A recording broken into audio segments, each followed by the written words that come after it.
अब बात पाकिस्तान की, जो आज से यूएनएससी यानी संयुक्त राष्ट्र सुरक्षा परिषद का अध्यक्ष बन गया है। उसका कार्यकाल 1 जुलाई से 31 जुलाई तक रहेगा।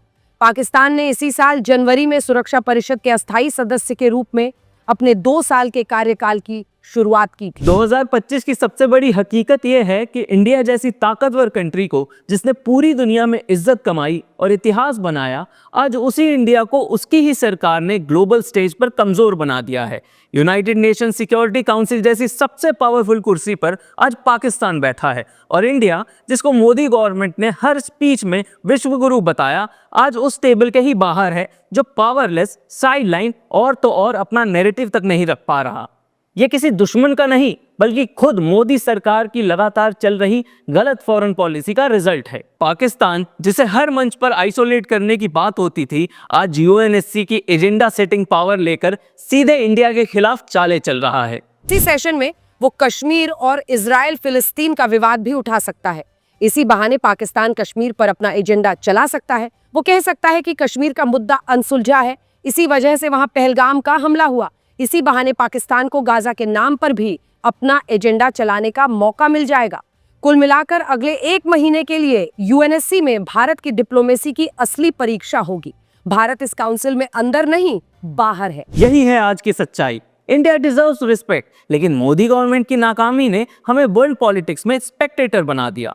आज की वीडियो में हम फैक्ट बाय फैक्ट दिखाएंगे पाकिस्तान ने यूनाइटेड नेशन में कैसे इंडिया के खिलाफ मोर्चा खोला, ब्रिक्स और एससीओ जैसे बड़े फोरम्स में इंडिया की लीडरशिप कैसे गिरती गई, और वो अमेरिका, जिसे मोदी सरकार ने दोस्ती की मिसाल बनाया, कैसे आज ट्रेड और डिप्लोमेसी में इंडिया को पीछे ढकेल रहा है। आइए जानते हैं सरकार की इस नाकामी के पीछे का सीन क्या है।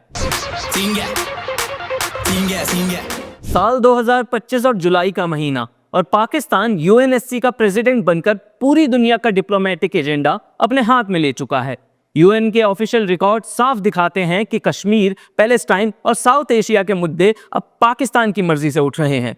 पाकिस्तान ओपनली कश्मीर को वर्ल्ड सिक्योरिटी का मुद्दा बना रहा है, और इंडिया, जिसकी फॉरेन पॉलिसी का मकसद हमेशा यही था कि पाकिस्तान को ग्लोबल मंच पर कॉर्नर किया जाए, आज खुद उस टेबल से बाहर है।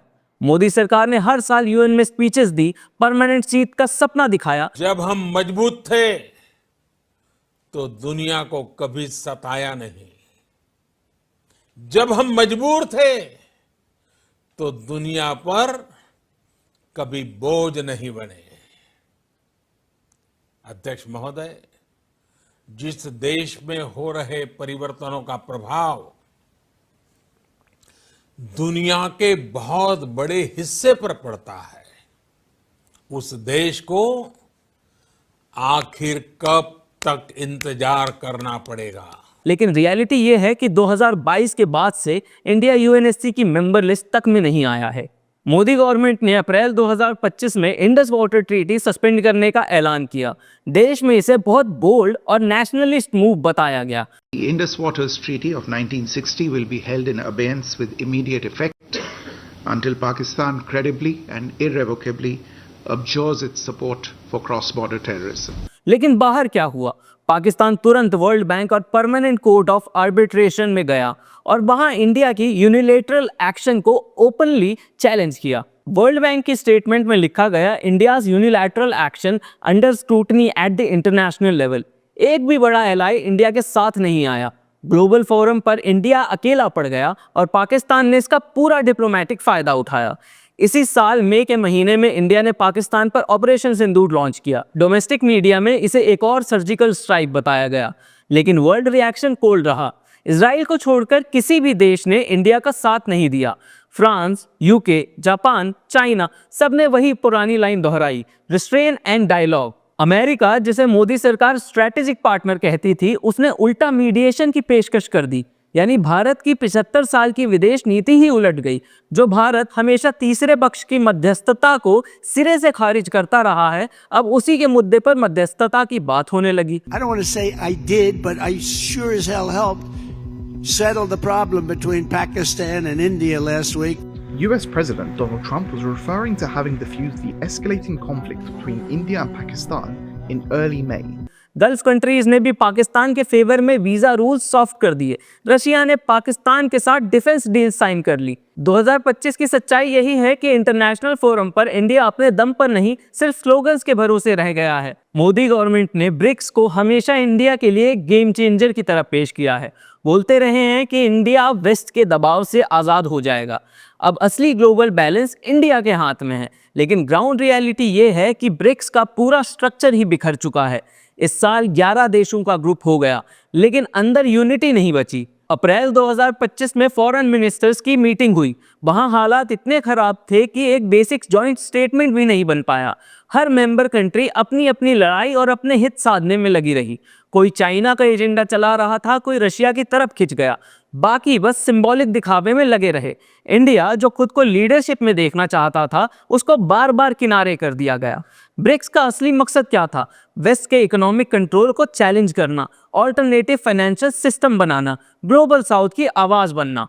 मोदी गवर्नमेंट ने बार बार स्पीचेस में इसी बात का प्रचार किया, लेकिन हकीकत यह है कि ब्रिक्स की कोई कॉमन करेंसी ग्राउंड पर नहीं दिखी, न कोई ऑल्टरनेट पेमेंट सिस्टम सेट हो पाया, न कोई बड़ा कलेक्टिव एक्शन दिखा। हर बड़ा डिसीजन बस डिस्कशंस या पेपर में रह गया, मगर एग्जीक्यूशन की बात करें तो वो एकदम जीरो। इंटरनेशनल मीडिया ने इस हालत को पूरी तरह एक्सपोज कर दिया। रिपोर्ट्स में लिखा गया कि ब्रिक्स अब सिर्फ नाम का ग्रुप है, असली इफेक्ट खत्म हो गया है। इंडिया की लीडरशिप की बात हो या ग्रुप की यूनिटी, दोनों ख्वाब ही रह गए हैं। SCO यानी शंघाई कोऑपरेशन ऑर्गेनाइजेशन भी मोदी गवर्नमेंट की डिप्लोमेसी के लिए लॉस ही बना। जून 2025 में डिफेंस मिनिस्टर की SCO मीटिंग में इंडिया ने साफ साफ कहा कि टेररिज्म पर एक्शन लिए बिना इंडिया किसी भी जॉइंट स्टेटमेंट पर साइन नहीं करेगा, लेकिन चाइना और पाकिस्तान ने मिलकर इंडिया की डिमांड को पूरी तरह इग्नोर कर दिया। India's Defence Minister Rajnath Singh has in fact taken on Pakistan at the SCO summit that was held in China. Rajnath Singh highlighted about India's concerns about cross-border terrorism and also exhorted the SCO member states to take a principled stand in condemning the acts of terror.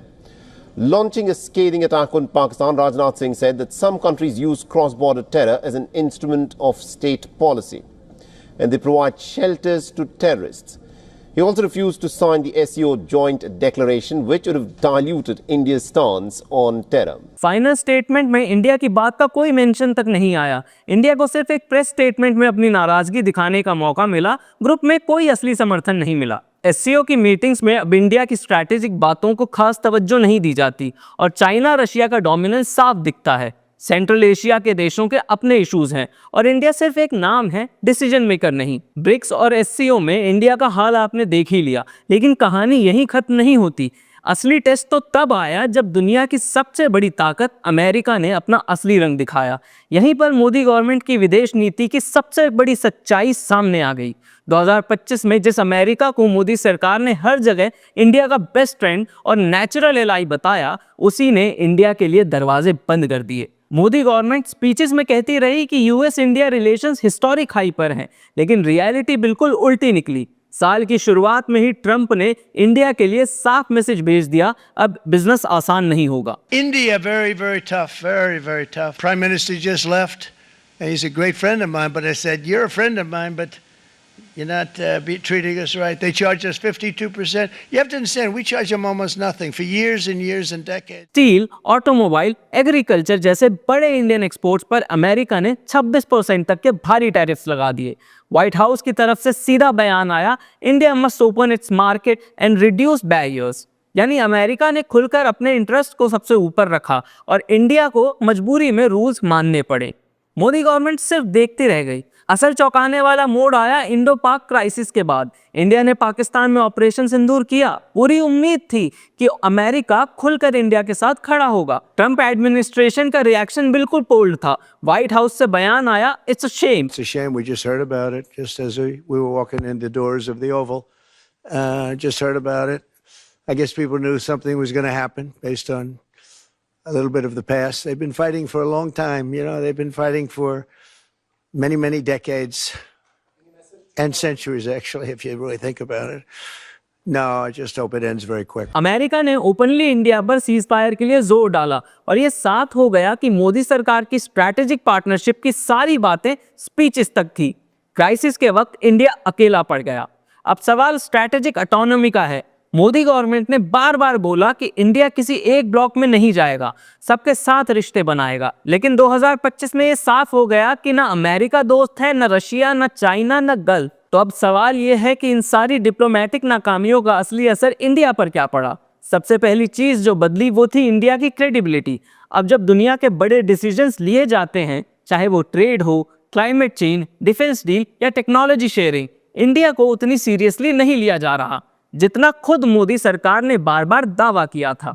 जब allies और partners मुसीबत के समय साथ खड़े नहीं होते तो बाकी देश भी आपके साथ लंबी प्लानिंग करने से बचते हैं। इंटरनेशनल फोरम्स में इंडिया की आवाज को अब उतनी प्रायोरिटी नहीं दी जाती। इस डिप्लोमेटिक आइसोलेशन का प्रैक्टिकल मतलब ये है कि कई जरूरी डील्स में इंडिया के लिए शर्तें और भी सख्त हो गई हैं। Supply chains, energy security, tax transfer, हर फील्ड में इंडिया को ज्यादा वक्त और मेहनत लगानी पड़ रही है, क्योंकि अब हर देश अपनी मर्जी के हिसाब से टर्म्स डिक्टेट कर रहा है। डिफेंस सेक्टर में तो और सीधा असर पड़ा। जहां पहले इंडिया के पास बार्गेनिंग पावर थी, अब हर बात के लिए ज्यादा नेगोशिएशन करना पड़ रहा है। इंडिया की रीजनल लीडरशिप पर भी सीधा असर पड़ा है। साउथ एशिया के कई छोटे देशों ने अब इंडिया को गेटकीपर की तरह नहीं बल्कि एक कॉम्पिटिटर की तरह देखना शुरू कर दिया है। कभी जो नेबर्स इंडिया के साथ ऑटोमेटिकली अलाइन कर जाते थे, अब वे खुद ऑल्टरनेट पार्टनर्स ढूंढ रहे हैं। सबसे बड़ी रियलिटी यही है कि स्पीचेस और ग्लोबल इवेंट से हेडलाइंस तो बनती हैं, लेकिन असली डिप्लोमेसी तब दिखती है जब मुश्किल वक्त में दोस्त, पार्टनर और अलाइज आपके साथ खड़े रहते हैं। मोदी सरकार ने विदेश नीति को पब्लिक स्टंट बना दिया और उसका नतीजा ये है कि इंडिया आज ग्लोबल स्टेज पर सिर्फ एक सिंबॉलिक प्लेयर बनकर रह गया है। अब वक्त है कि इंडिया को फॉरेन पॉलिसी में रियल स्ट्रैटेजी, रियल पार्टनरशिप और रियल अकाउंटेबिलिटी आए। इंडिया डिजर्व करता है कि उसकी ग्लोबल पोजीशन हेडलाइंस में नहीं ग्राउंड पर दिखे। अगर आप चाहते हैं कि इंडिया को असली ग्लोबल रिस्पेक्ट मिले, नॉट जस्ट पीआर और स्लोगन्स, तो इस वीडियो को आगे शेयर करें, कमेंट्स में अपनी राय जरूर बताएं और हमारे चैनल को सब्सक्राइब करें। मिलते हैं अगले वीडियो में जानने के लिए कि हमारे आसपास चल रहे मुद्दों के पीछे का सीन क्या है। नमस्कार।